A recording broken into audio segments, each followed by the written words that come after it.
Selamat siang kepada Bapak Nurwansyah selaku dosen mata kuliah membaca dan teman-teman yang saya cintai. Saya Angel Kano Abigail Wohingati akan mempresentasikan dan menjelaskan materi kali ini, yaitu bahan ajar membaca dalam gamitan pendidikan karakter. Bahan ajar membaca dalam pendidikan karakter, kita akan membahas 3 komponen. Yang pertama yaitu mengenal makna bahan ajar, yang kedua adalah memilih bahan ajar membaca yang berbasis karakter, yang ketiga mengukur keterbacaan wacana sebagai bahan ajar membaca. Apakah bacaan itu sesuai dengan siswa yang akan kita ajarkan atau tidak, seperti itu ya. Tanpa berlama-lama, kita akan masuk ke sesi yang pertama, yaitu mengenal makna bahan ajar. Ada yang tahu di sini mengenai makna bahan ajar itu apa? Mungkin bisa saya jelaskan secara detail ya. Bahan ajar yaitu merupakan seperangkat fakta, konsep, prinsip, prosedur, dan atau generalisasi yang dirancang secara khusus untuk memudahkan pengajaran, atau bisa disebut juga dengan materi pembelajaran. Lalu bagaimana dengan bahan ajar membaca? Apa arti bahan ajar membaca? Bahan ajar membaca adalah materi pembelajaran yang bisa berupa wacana yang akan dibaca isinya melalui kegiatan membaca yang dilakukan oleh siswa. Oke, selanjutnya kita akan membahas menurut Depdiknas tahun 2008B nomor 10-11 Depdiknas, yaitu Departemen Pendidikan Nasional. Terdapat beberapa prinsip pembelajaran. Yang pertama yaitu mulai dari yang mudah untuk memahami yang sulit, dari yang konkret untuk memahami yang abstrak. Yang kedua, pengulangan akan memperkuat pemahaman. Jadi bacanya diulang-ulang gitu. Nanti akan mudah memahaminya. Yang ketiga, umpan balik positif akan memberikan penguatan terhadap pemahaman siswa. Misalnya kita menanyakan sesuatu kepada siswa, kemudian siswa tersebut bisa menjawab, maka kita memberikan pujian, bagus nak, kamu pinter nak, seperti itu contohnya. Dan yang keempat yaitu motivasi belajar yang tinggi merupakan salah satu faktor penentu keberhasilan belajar. Tentu kita sebagai guru harus bisa memberikan motivasi kepada siswa kita agar bisa dengan semangat belajar, terutama belajar membaca. Yang kelima itu ada ibarat naik tangga. Jadi kita setahap demi setahap untuk mencapai hal yang lebih tinggi, yaitu keberhasilan. Lalu ada mengetahui hasil yang ingin dicapai. Dengan mengetahui hasil yang ingin dicapai, tentunya kita akan mendorong siswa untuk terus mencapai tujuannya. Menurut Depdiknas tahun 2008B menyarankan bahwa dalam konteks pembelajaran umum, pengorganisasian materi pembelajaran bahasa Indonesia dalam rentan sekolah dasar dan sekolah menengah itu harus menekankan beberapa hal sebagai berikut. Ada 8. Yang pertama yaitu belajar berbasis masalah, problem based learning, yaitu pendekatan pembelajaran di mana menggunakan masalah dunia sehingga anak dapat berpikir kritis dan menyelesaikan masalah tersebut. Yang kedua yaitu pengajaran otentik atau authentic instruction, yaitu pendekatan pembelajaran yang memperkenalkan siswa untuk mempelajari konteks bermakna. Yang ketiga ada belajar berbasis inquiry atau inquiry based learning, yaitu membutuhkan strategi pengajaran yang mengikuti metodologi sains dan menyediakan kesempatan untuk pembelajaran bermakna.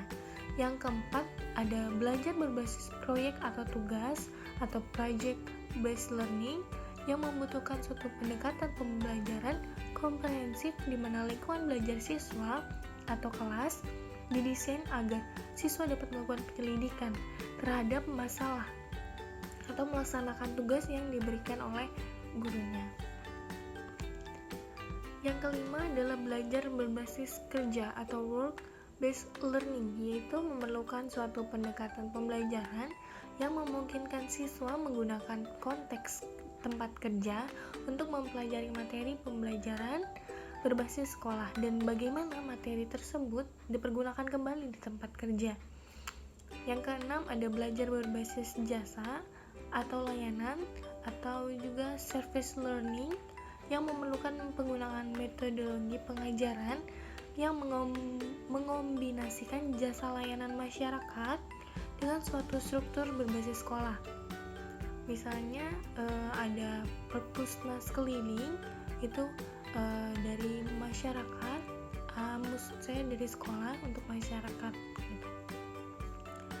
Yang ketujuh ada belajar kooperatif atau cooperative learning, yaitu memerlukan pendekatan pengajaran melalui penggunaan kelompok kecil siswa untuk bekerja sama dalam memaksimalkan kondisi belajar dalam mencapai tujuan belajar.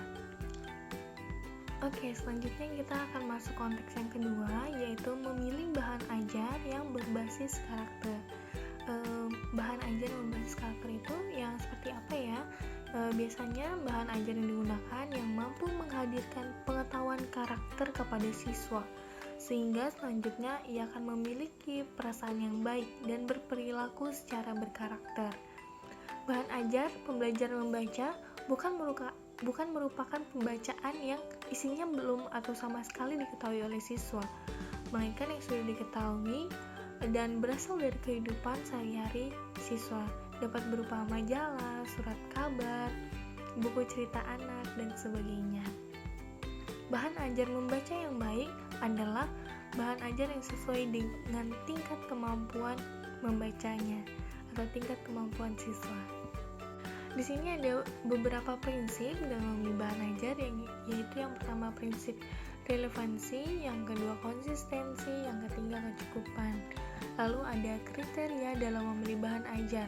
Yang pertama yaitu isinya apakah sesuai dengan bacaan anak tersebut. Yang kedua ada alat-alat pemahaman yang tergantung dalam bacaan, misalnya daftar isi atau grafik, tabel, gambar, dan sebagainya.